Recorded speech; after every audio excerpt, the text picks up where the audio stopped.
Welcome back to another family adventure. We recently took a trip with some good friends out to the Tuweep Campground at the Toroweap Overlook in the north rim of the Grand Canyon.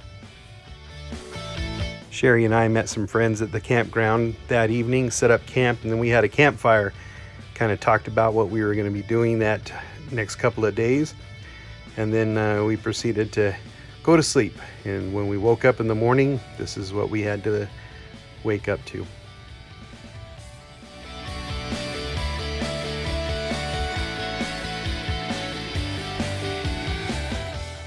Good morning. We're here on our family adventure. This is early morning. Good morning, Sherry.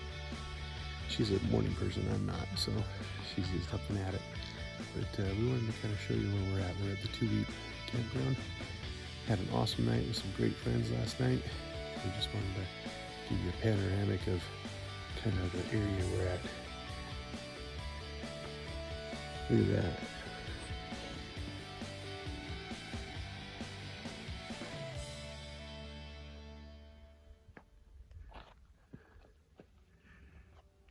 There's our campground. Got 3 different vehicles with us tonight. We'll take you over to the campsite later and stuff, but we just wanted to kind of show what a wonderful place this is. Just really pretty.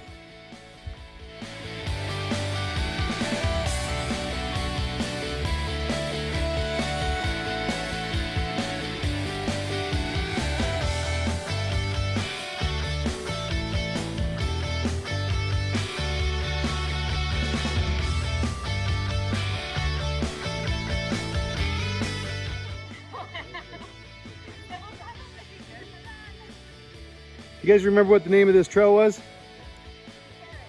No, that's who's guiding the trail. No, I don't know. We're out at Tuweep. We're on a little hike. It's a great place.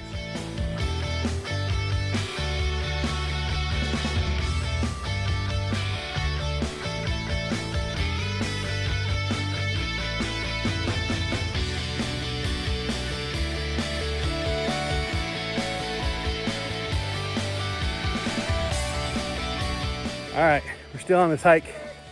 See everybody. We're starting to climb, but if you look out, what a view. And then out there in the distance are our vehicles. It's a fun hike.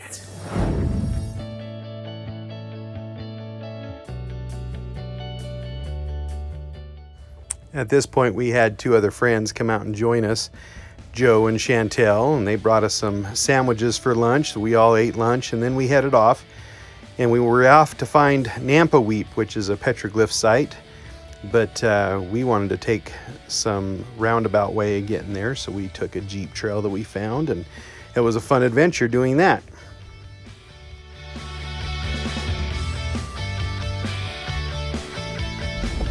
Hello guys, this is really bouncy. We're on a crazy road. We're with our friends Joe and Chantel. Sherry and I, we're riding out to a place called Toroweap. We're gonna go see some petroglyphs. Show you the pictures.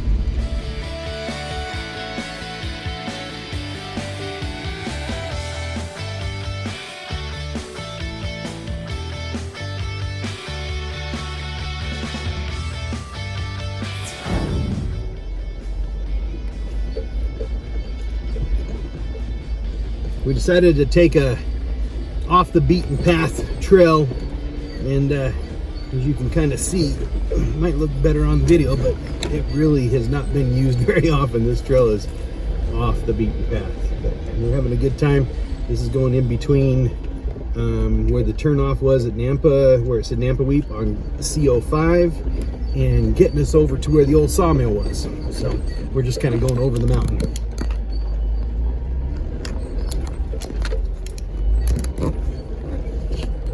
Oh, I know where this trail comes up. Right next to the sawmill. Yeah, it comes out right there. Yeah, there's a monument at the sawmill. It's kind of cool. So we came up to a little corral area up here at the top of the mountain.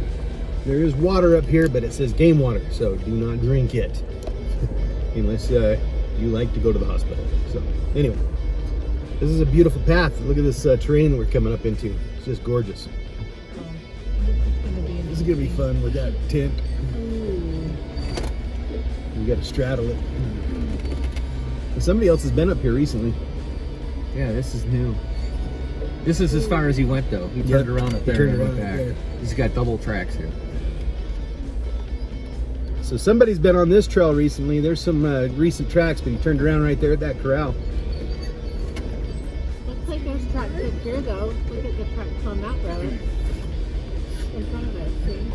So Jason, does Gaia say how far from where we are to that other road, or I think he's getting nervous.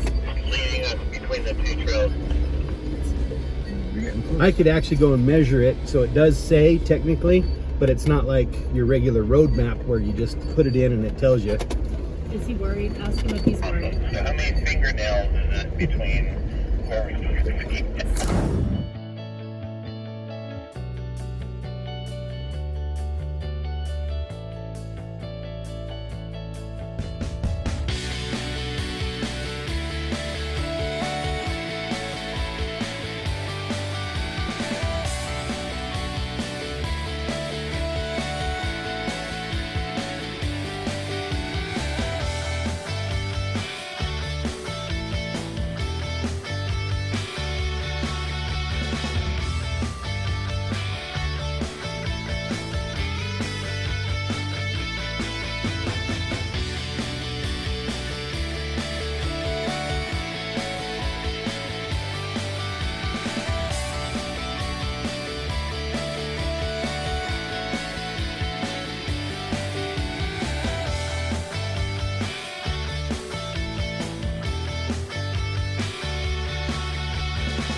All right, so we're here at Tuweep, and Holly and Scott are gonna point out where we're looking. So there's three. There's one on the flat rock. You can kind of see a discolored moss up there.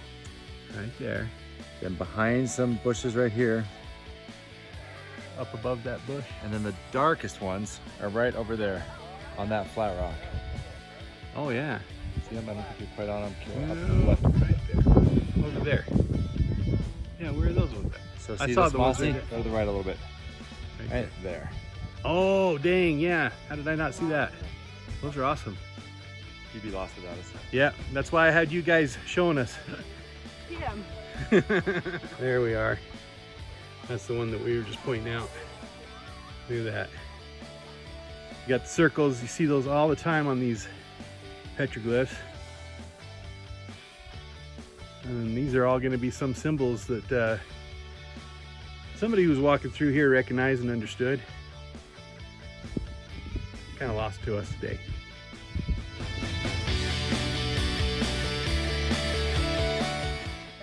Is there a lot more over there? There's some right here.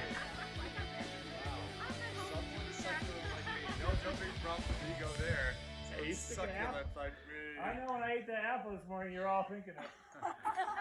Joe, I want to tell you, if we get hurt for fruit, Joe's the first to go.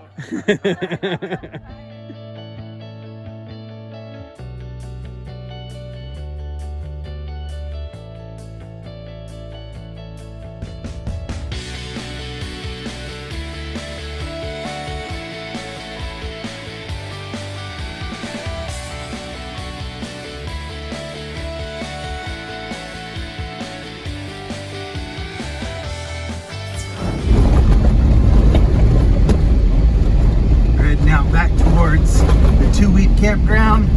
Just had a good time on our little ride. It was a lot of fun. And out there in front of us, you can almost see the road. But you can see this road forever when you're sitting out at the ranger station. He just sits there and watches you. So when you come in, you stop. We had a good time talking to Chris out there. So yeah, make sure you stop and say hi to him.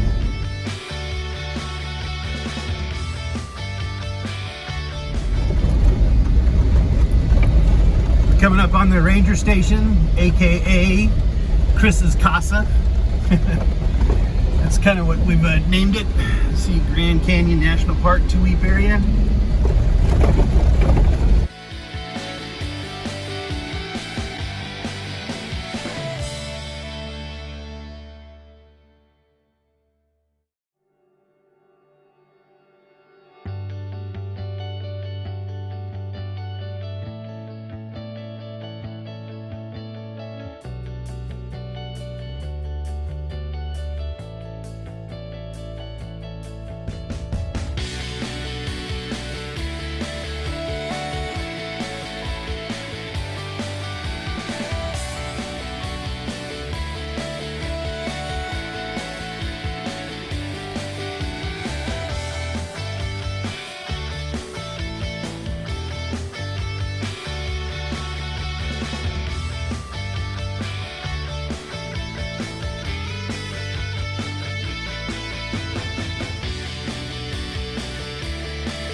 After we got back to camp, we were all pretty tired, but Scott and Holly made dinner for us. They had chicken curry and rice. It was really good, nice meal, especially when you've had a long day. But yeah, we pretty much after that just kind of sat around and talked around the campfire for a little bit, and then we all went to bed. I bet you it was 10 o'clock.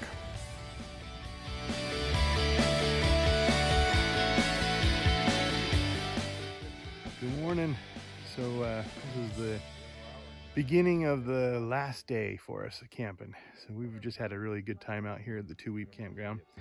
And I'm gonna go around and kind of show you a little bit of our camp and some of the setup that we have, and kind of give you 3 different ideas on how you can overland and camp when you're with a bunch of friends. But we're gonna kind of have fun and show you what we do. All right, so we're gonna start off here with my buddy Scott's rig, him and his wife Holly. This is a 21 JL UR that he has.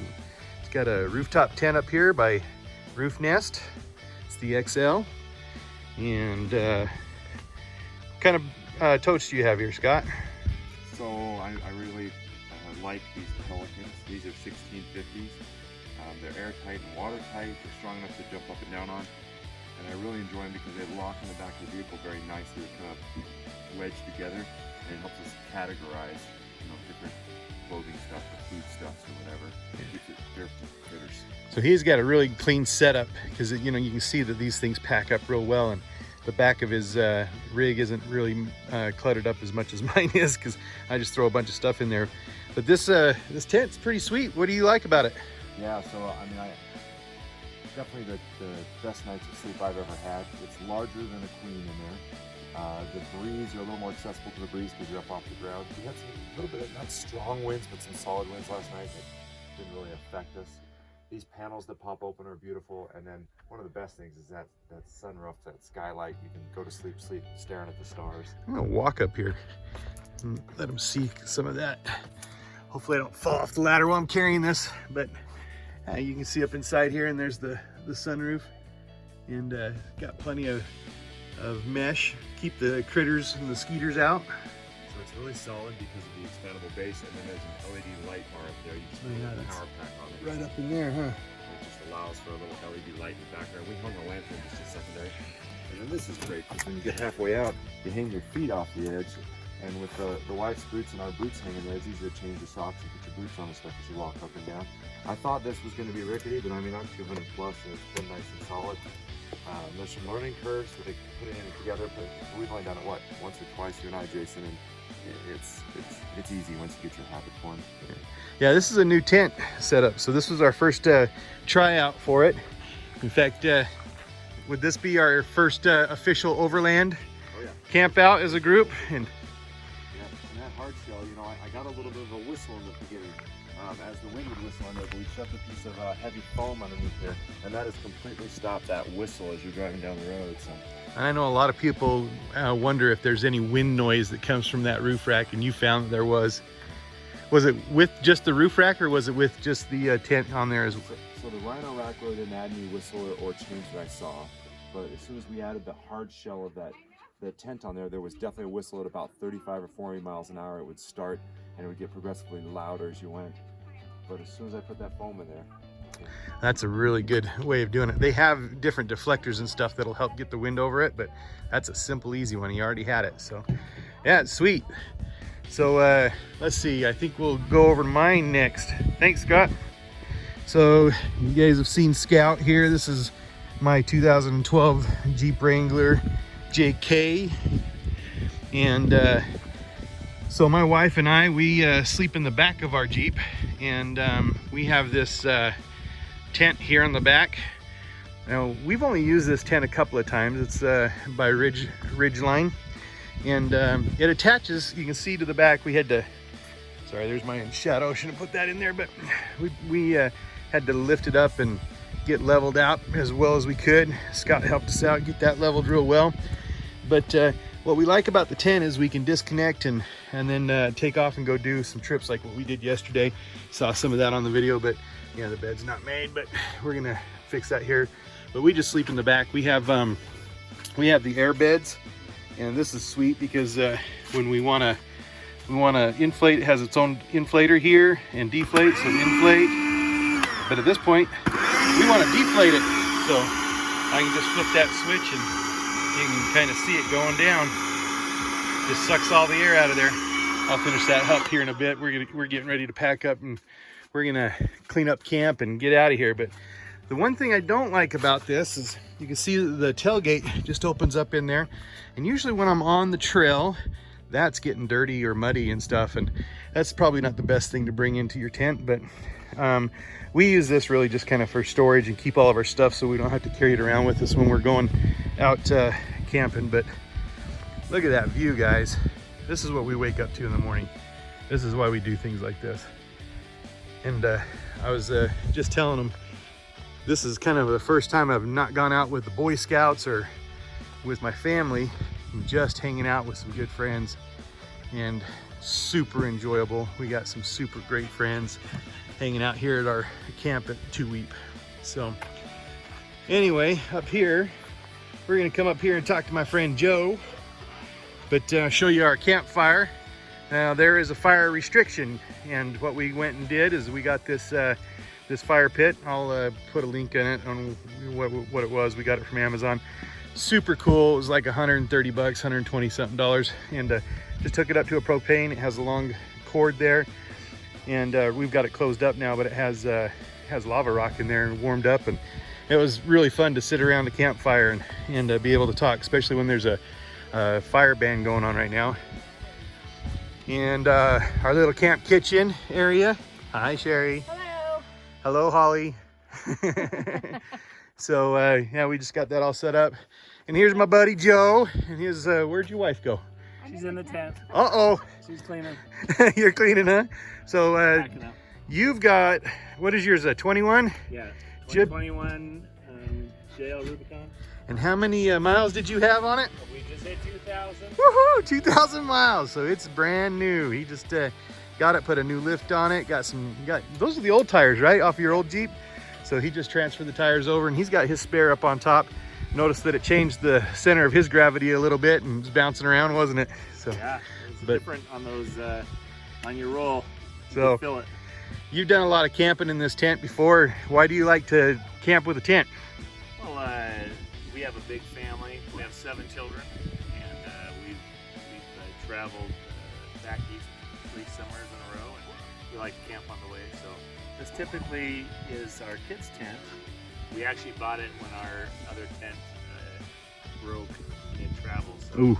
this is just a cheap little Ozark trail out of Walmart. Oh, the Ozark Trails. And these things pop up quick. I mean, this is up and down within minutes, right? Yeah, this is the easy pop-up. You just fold it out and pull it up. and it has a potential divider even you can put in there. So you got 2 rooms. But we like to have like the full bed fill. So we have a large queen mattress, the high top, with our normal blankets and pillows, and then we have the other side for all of our gear.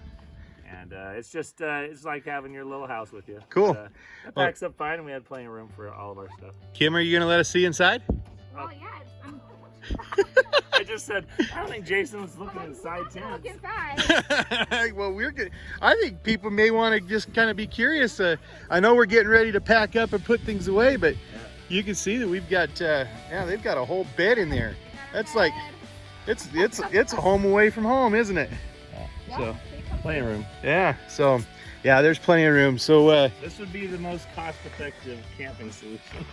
yeah, so seriously, I mean, you're talking about a tent, a rooftop tent that could cost you thousands of dollars. My setup there, probably a little bit more than yours, because that tent and then the air bed and stuff. But then you got your situation here that be just probably right underneath that. So you can go off and do overlanding for hundreds of dollars that it would cost you to get some set up, or you could be a little more elaborate now. And for us, that's the kind of the thought is this is our first kind of idea of overlanding. Is we start off, we get to see what everyone's using, we get to see how it works, and then we can kind of build the system that works best for us over time. But we don't have to wait until you have everything to do it. Yeah, and that's certainly, I mean, really the big key to this is just having the adventure, getting out and doing it. With your friends, that's what it's all about. Oh, it's so much fun. And the beauty, I mean, this is as grand as it gets right here. Yeah. Grand Canyon. That we are on the rim of the Grand Canyon, the north rim of the Grand Canyon. We're going to take a few more pictures of the rim when we get there, and pretty much kind of wrap it up from there. Thank you, Joe, and thank you, Kim. Yeah. Thank you, Jason. It's an amazing trip. It was a lot of fun, so much fun. Anyway, talk to you later.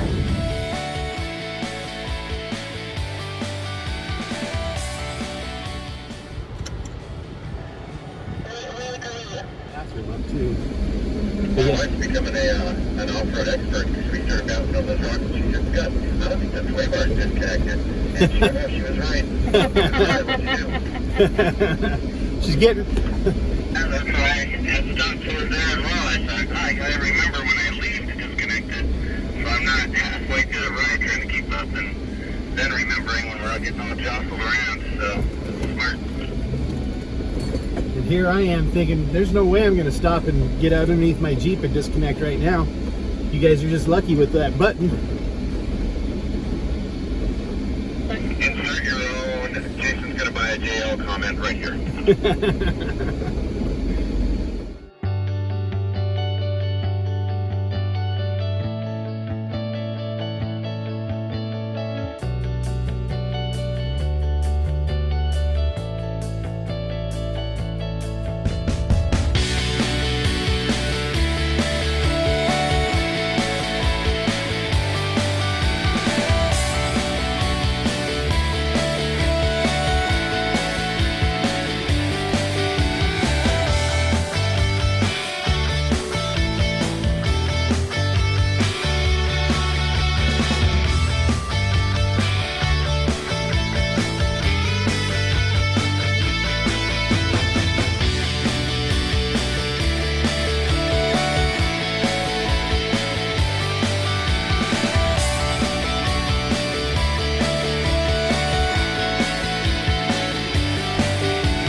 We're here at the Mount Trumbull School.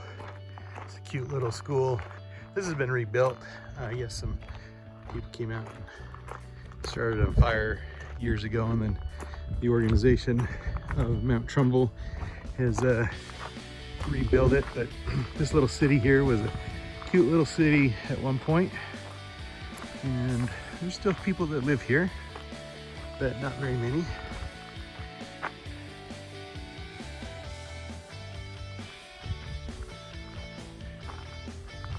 But you can just come and visit the church, or the school, sorry.